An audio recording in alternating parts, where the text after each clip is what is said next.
Hello mga kapalangga. So niya na punta karon naghimo sa atong smoothie for tonight. So kung kinsa sa inyo ang gusto mahibawan kung sa kini ang akong gihimo karon, palihog tiwasa og tanaw ang video. So kini nag-enjoy kaayo ko. So first time na ako di siya gihimo. So ang karon mao ni akong gi-prepare frozen strawberry, malunggay, og kining saging. Okay, medyo overripe na siya. So mao kini og napoy gatas. So ato nang ibutang sa atong blender ang atong frozen strawberry.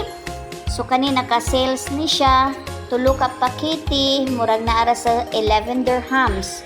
So tipid kaayo kay og magpalit kog fresh nga strawberry dali raman madaot. So mas gipili na ako magpalit og frozen karon nibutang na kog saging kay natay overripe nga saging, nya gatas o nya malunggay. So karon ato na kining i-blend, no? Atong tan-awon kung unsa gayud kini siya kalami. Daghan nagaingon nga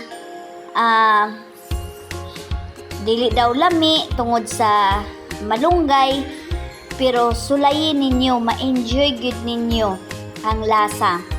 So nasayod man ta kung unsa kanindot ang malunggay sa atong lawas. So karon ako nang i-serve.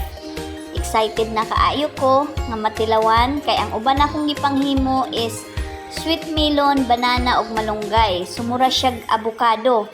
So kani strawberry man ta, so nasayod man ta ang strawberry medyo na ipagka asim-asim, no, pagka aslom-aslom, pero hoping na ato kining maangayan.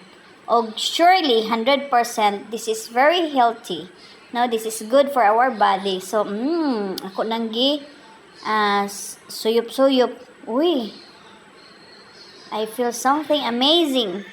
Oh, lami kaay siya. Dili nimo malasahan ang malunggay. So nagmix ang lasa sa strawberry og sa banana og milk. So lami kayo. Try ninyo.